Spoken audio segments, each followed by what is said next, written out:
이번에는 저번 영상에 이어서 저번 영상에는 그 도덕이 어떤 것인지, 도덕은 문화적인 학습에 의해서 결정이 된다. 그 직관에 의해서 결정이 되고, 그다음에 도덕의 뭐 6가지 성질에 대해서 다뤘습니다. 이번에는 집단 간 경쟁의 파트 9장 10장에서 다루는 집단 간 경쟁에 대해서 다루고, 종교 간략하게, 그다음에 작가가 정치에 대한 생각, 그다음에 제 생각을 다뤄보도록 하겠습니다.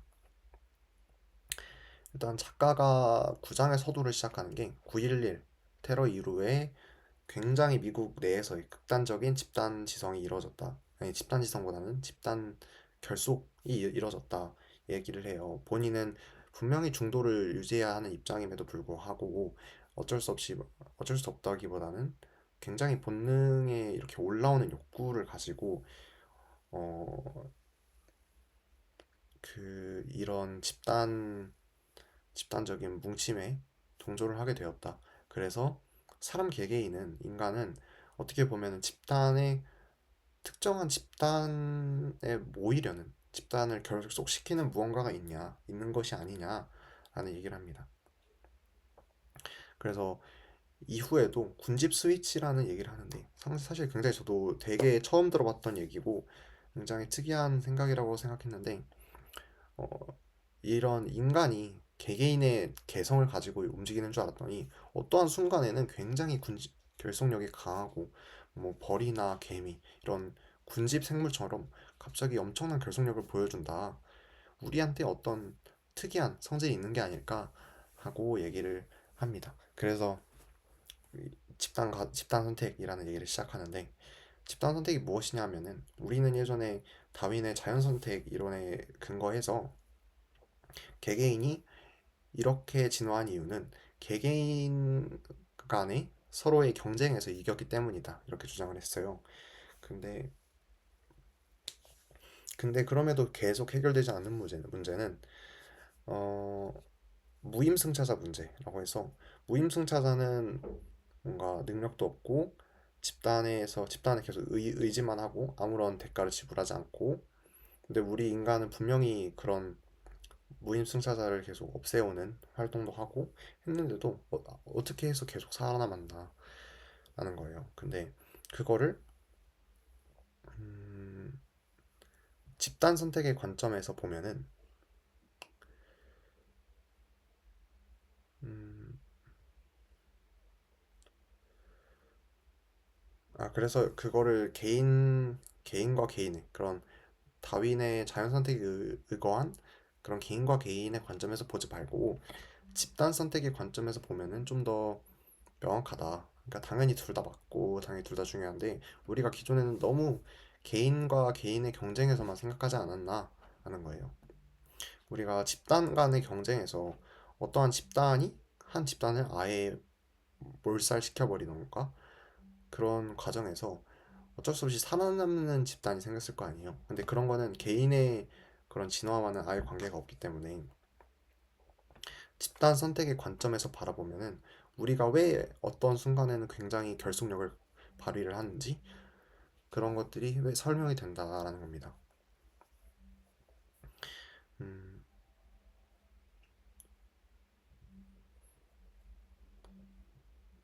그래서 우리가 근거로 나오는 것 중에 하나가 우리가 다른 사람의 머릿속을 읽는 능력이 굉장히 좋다고 해요. 우리가 그 다른 사람의 상황을 내 상황에 대입시켜 가지고 굉장히 이해가 빠른데 그런 이유가 그렇게 하면은 이러한 형질을 가진 집단의 생존율이 굉장히 크기 때문에 이렇게 말을 합니다.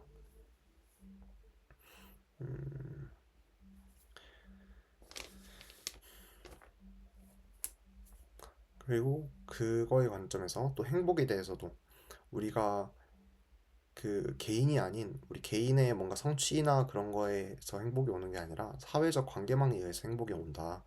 이러한 근거도 결국에 그런 협력이 잘 되는 집단이 무조건 생존하기 때문에 협력을 옹호하는 방식으로 협력을 권장하는 방식으로 그 행복 회로가 짜여졌을 것이다라는 겁니다. 그리고 군집 스위치라는 거는 굉장히 예시가 굉장히 극단적이긴 한데 이게 결국에는 어, 우리가 일반적으로는 그냥 개개인 이득에 부합하는 행동을 하지만 사실 어떨 때는 굉장히 이해가 안 되는 개개인의 행동에 부합되지 않는 오히려 생존을 어렵게 하는 선택을 한다는 거예요. 근데 그런 선택을 하게 만드는 군집 스위치를 키는 환경이 어떤 게 있냐라는 예시를 듭니다.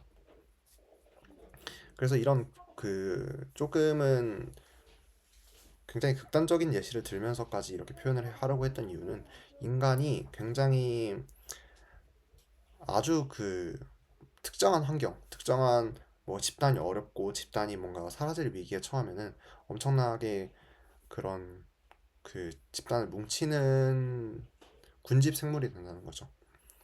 굉장히 집단 협력을 중요시하고 그다음에 굉장히 나 타인을 위해서 나를 희생할 만큼 군집을 살리기 위해서 이런 집단을 살리기 위해서 노력을 한다는 겁니다. 이제 11장과 12장에서는 각각 종교와 정치에 대해서 다룹니다. 이제 종교도 결국에 도덕 매트릭스의 한 부분이라고 볼 수 있고 사실 현 세대에서도 각각이 도덕적인 특성이 있고 그럼에도 불구하고 종교가 만드는 도덕 매트릭스가 굉장히 강하고 굉장히 다르다고 생각해요. 우리가 제가 최근에 뭔가 저는 이제 무교긴 하지만 선교를 하시는 분들이 있고 막 버스 터미널이신데 다들 막 사람도 많은데 너무 시끄럽게 예수를 믿어라 뭐 너무 막 누군가에 대한 피해가 될 수도 있는 그런 행동을 하시는 분이 있었는데 그런 사람이 남에게 피해가 된다는 거를 모를까? 그냥 그것보다 나의 도덕적인 그런 거를 상대방한테 알리는 게 더 중요한 게 아닌가. 우리는 우리만의 도덕 매트릭스로 상대방을 평가하지만 그들의 도덕에서는 자신의 이런 철학과 종교를 알리는 게 옳은 도덕 매트릭스일 수 있다. 그렇기 때문에 이게 유지되는 게 아닐까라고 생각을 했습니다. 그래서 현재 사회에서는 도덕적인 매트릭스를 종교를 제외하고는 그렇게 강한 성격을 띠고 있는 건 없는 것 같아요. 도덕 매트릭스라는 게 어느 집단에서 다 있죠. 예를 들어서 과학고나 뭐 카이스트나 어떤 집단 회사에 들어가든지 특정한 도덕 매트릭스는 있을 수밖에 없어요. 그 집단 안에서의 사회적 규범이 있기 때문에 예를 들어서 과학고에서는 제가 나왔던 학교에서도 굉장히 이거 제가 많이 고민을 했던 부분이기도 하고 성적을 올리면 무조건 좋다. 그다음에 성적을 공부와 관련이 없는 활동은 좋지 않다. 뭐 이성 교제는 좋지 않다라든지 뭐 공부 그리고 뭐 공부에 의해서 서열이 결정이 된다. 오히려 공부를 잘하는 사람은 뭐 월, 우여, 우월하다? 이런 생각이 무의식적으로 뭔가 누군가 말은 한 적이 없지만 무의식적으로 박혀 있었던 것 같아요. 저도 뭔가 그랬었고 그렇게 도덕 매트릭스가 각각 있는데 다시 본론으로 돌아와서 근데 종교 같은 경우는 굉장히 그 특성이 좀 강하다고 봅니다. 음, 그래서 사실 저는 종교가 없는 입장에서 종교가 미래에 사라질까? 저는 사라질 것이라고 생각을 했는데 사실 다른 종교는 굉장히 사회 시스템과 부합을 하는데 종교는 사회 시스템보다는 너무 사회 시스템에 너무 부합하지 않고 너무 인간적인 측면 그러니까 인간의 그런 뭐 감정적인 측면 뭔가 인간은 뭔가 의지할 때가 필요하다 이러한 측면에서 너무 의존하는 것 같아가지고 결국에 현재 지금 종교 역사적인 측면에서도 점점 종교의 그런 파워가 좀 약해져 있기도 하고 결국에는 없어지지 않을까? 뭔가 하나의 종교적인 관습 이런 종교적인 실질적인 형태는 없어지고 그냥 종교적인 이데올로기만 남지 않을까. 마치 대한민국 국민들이 하나의 뭐 사회적 규범을 공유하는 것처럼 아주 희미한 형태로 나아가지 않을까라고 생각을 했습니다. 작가가 이제 12장에서는 정치에 대해서 다루고 12장 전에도 보수와 진보, 진보와 보수의 차이가 무엇인지에 대해서 다뤘어요. 이 작가는 그 도덕을 여섯 가지 미각에 비유를 하면서 각각의 도덕이 하나의 측면, 뭐 배려나 공평성의 측면에 한정되지 않고 굉장히 다양한 범위를 다룬다라고 얘기를 했었는데, 그런 측면에서 진보는 배려와 공평성만을 주장을 하고 나머지 도덕성인 측면을 오히려 반대한다, 억누른다라고 얘기를 하고, 보수는 이런 다섯 가지 도덕적인 것을 모두 고루 포함하고 있기 때문에 사람들이 자신의 이득에 부합하지 않는데도 오히려 저소득층 같은 경우에는 진보의 편을 듣는 게 더욱 이득이 되는데도 보수의 표를 던진다라든지, 그러니까 보수가 좀 더 인간 본성에 적합하다라는 주장을 합니다. 진보와 보수에 대해서 최근에 뭐 저도 생각을 좀 해보기도 했고, 저는 이렇게 생각해요. 그 진보는 굉장히 인간의 본성과 부합하지 않는 판단입니다. 진보는 앞으로 나아가는 방향이고 보수는 여기에 머무르자는 생각이에요. 우리는 진보로 발전해 왔고 우리의 본성과 어긋나는 행동을 했고 사회적인 규칙을 세웠고 법을 세웠고, 근데 그런 것들이 굉장히 인간의 본성과는 어긋나요. 굉장히 서열을 중시하고 싸우고 공동체적인 서로의 공동체를 만들고 싸우고, 누군가는 좁고 누군가는 뭐 고귀하고 누군가는 추하고, 이런 본능적인 생각을 억누르면서 우리는 평등하다, 우리는 평등하고 누군가는 뭐 좋고 나쁘고, 누군가에게 뭔가 그 물질이 한쪽으로 쏠리는 걸 방지하고 연합,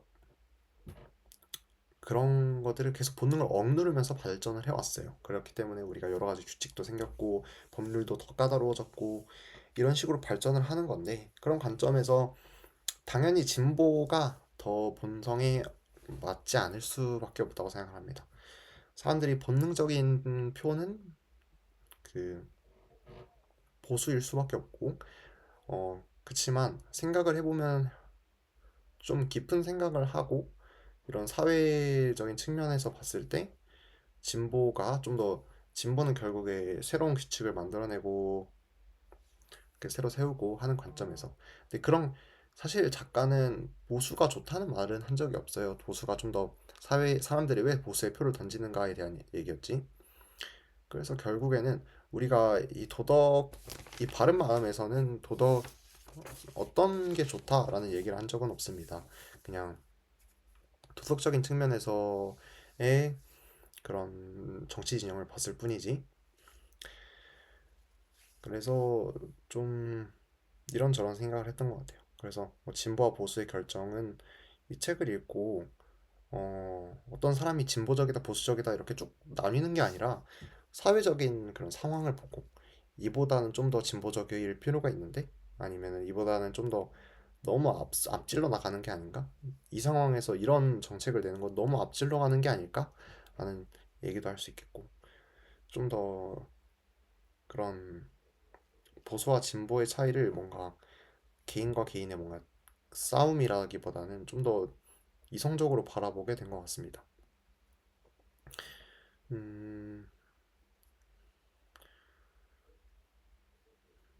사실 현재 한국 같은 경우는 보수와 진보의 그 정치 이념에 대한 싸움보다는 어떻게 보면 집단 간의 싸움, 어떤 약간 그냥 서로가 서로를 그냥 혐오하고, 그냥 꼭 보수와 진보의 차이가 아니어도 마치 월드컵을 보듯이, 약간 한일전을 보듯이 그냥 큰 이유 없이 그냥 싸우는 듯한 느낌이 들어요. 그러니까 그게 사실 인간 본능에도 부합하는 거긴 하죠.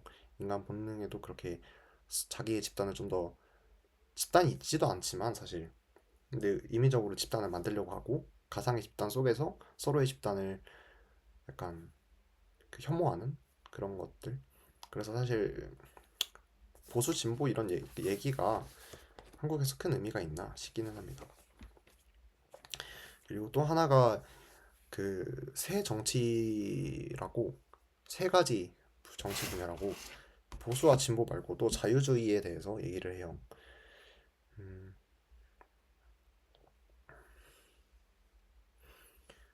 음, 여기가 저도 5가지 도덕의 각각 특징에 대해서 얘기를 하고 나중에 이제 자유가 따로 빠져나왔다 이렇게 얘기를 하잖아요. 저도 이제 주변 친구들이랑 약간 트러블보다는 좀 주변 친구들의 판단이 이해가 안 되는 상황을 계속 떠올려 봤을 때 이런 5가지 도덕 특징에 좀 부합하지 않는 것 같은데 요즘에는 자유를 좀 중시하는 사람이 많은 것 같아요. 그냥 제가 오히려 좀 극단으로 쏠려서 그럴 수도 있지만 음, 오히려 제가 뭔가 저는 공동체적인 가치, 공동체 가치 뭔가를 하자 이렇게 주장을 했을 때 그냥 오히려 그 공동체적으로 이렇게 뭔가 쏠리는 것, 어디에 소속되는 것을 의도적으로 좀 거부하는 사람도 있는 것 같습니다. 굳이 뭔가에 꼭 소속되어야 하나?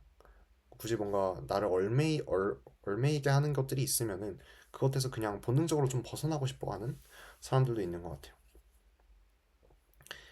그래서 보수와 진보, 그 다음에 자유주의가 좀 현대에 조금 많이 비중이 커졌지 않았냐. 그냥 전반적인 흐름이 아닌가? 자유주의가. 음, 굉장히 이제 제 개인적인 생각인데 자유주의가 이렇게 커지는 것에 대해서 조금 반대하는 입장을 가지고 있기는 해요. 우리가 지금 사회가 진보적으로 계속 발전하고 있다고 얘기를 했잖아요. 근데 자유주의도 마치 그런 것 같아요. 그러니까 사람의 본능과는 좀 멀어져 가는 느낌이 듭니다.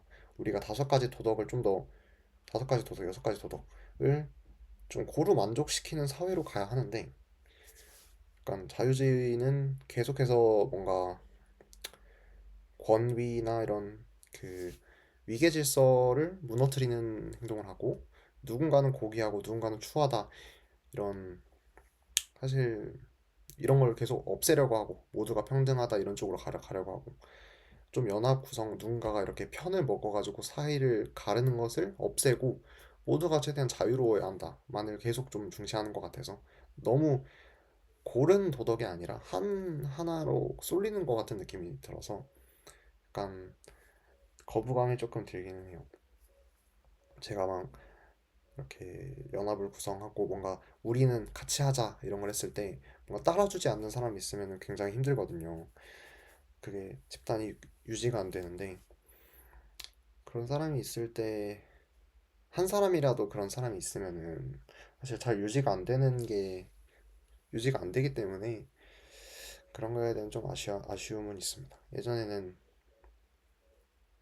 뭐 제가 얼마나 살았다고 할지도 모르겠지만 예전에는 제가 어렸을 때만 해도 뭔가 학교에서 다 같이 뭔가 하고 우리 친구니까 다 같이 뭔가 와 가자 이런 느낌이 있었는데 어느 순간 보면은 그런 것들이 거의 사라진 것 같고 그냥 개개인의 뭐 좋으면 가는 거고 싫으면 안 가는 거고 사실 누군가 뭔가를 같이 하자고 했을 때 내 좋고 싫고를 크게 생각해 본 적이 없었거든요. 그냥 최근에 와가지고 누가 취향을 물어봤는데 제 취향이 뭐고 어떤 걸 좋아하냐고 물어봤을 때 딱히 크게 생각해 본 적이 없는 거예요. 그냥 다 같이 하면 좋은 거고 같이 하는 게 좋은 게 아닌가? 라고 생각을 했었던 것 같은데 같이 하는 거 말고 내가 좋은 건 무엇이냐를 생각해 보게 되는 것 같고 그러면 그럴수록 같이 하는 것보다는 나만 좋은 거, 내가 좋은 거를 스스로 하는 게 좀 더 중요한 게 된 것 같고 그렇다고 했을 때 나는 내가 좋은 게 무엇인가? 내가 좋은 게 뭐지? 라는 생각도 했었고요. 음, 오늘 영상은 여기까지 마치도록 하겠습니다. 이번 책을 좀 더 많이 읽었다면 좋았을 텐데, 좀 더 자세히 읽을 수 있었다면 좋았을 텐데 하는 생각이 듭니다. 그 처음에 나왔던 호모사피엔스랑 사피엔스보다 생각이 가는 생각이랑 이번 책으로 가면 갈수록 좀 더 복잡한 생각을 하게 되는 것 같아요. 예전 책들은 좀 어떻게 보면 밑밥을 깔고 기반이 되는 생각이었다면 점점 책을 읽으면 읽을수록 좀 더 복합적인 생각을 하게 되고 좀 더 실질적인 제 고민에 좀 더 좀 고민을 좀 더 해결해주는 느낌이 들어서 책을 좀 더 많이 읽을 걸 하는 그런 아쉬움은 있습니다. MBTI 말고 이런 MBTI는 개인 성격인데 MBTI 말고 도덕적인 성격에 대한 것도 뭔가 만들었으면 좋겠었어요. 사실 근데 그러긴 어려운 게 좀 아직도 현실에서는 이런 도덕적인 그 평등과 이런 평등을 제외하고는 굉장히 뭐 의도적으로 이런 위계 질서가 있다. 의도적으로 누구는 고귀하고 누구는 추하다. 이런 얘기를 하는 게 굉장히 불편하고 아직은 불편하기 때문에 미래에는 바뀔 수 있다고 생각을 하는데 사실은 만들기 힘들긴 하죠. 그래서 오늘 여기까지 얘기를 해보도록 하겠습니다. 이상입니다.